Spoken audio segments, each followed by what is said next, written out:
Dito naka-better ka raw. Ang dami nagtatanong sa akin ano ba daw talaga ang tunay na nangyari. Ikikwento ko na. Ganito kasi yan.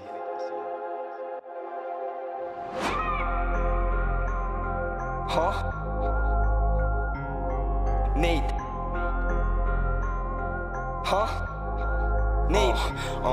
February 6, tambay lang sa block. Kahit sobrang hot, you know what's up. Pera-pera lang, yeah, mag-gang on top. Naisipan na umikot para maghanap ng pera. Ngunit pagbalik nila, ang sumalubong sa aming gera. Kaya't sa kwarto, sinipat nila 80 milyon taga 4. Di ko lang alam kung mga real yung mga gago. Nakangiti agad, gusto mag-chill, nag-aasaran at kwentuhan. Paglabas pala panganib. Di ko na malaman kung sino ang aking kakampi. Ginugoyo na pala kami, babaeng katabi. May nag-text dun sa babae, sabi labas na kayo. Sa isip ng mga gagong pulis ay tapos na kayo. So ganto, sinabihan kami may nais na dyan. Nagkadagaran pumunta si JR at inistapan. Sabi niya, umalis kayo, baka kayo madamay. Sabi namin, di naman kami yung bakit madadamay. Gusto nang umakyat na kasama ko, waligaga. May nararamdaman siya, siguro nakakaiba. Pero nanatili pa rin sa tambayan, magdamag. Nag-iisip ng mga plano para pera dumagdag. Biglang tapik, sabi yan gusto ko pagbira-bira. Wala nang papalagpasin para didira-tira ang matira sa grupuhan.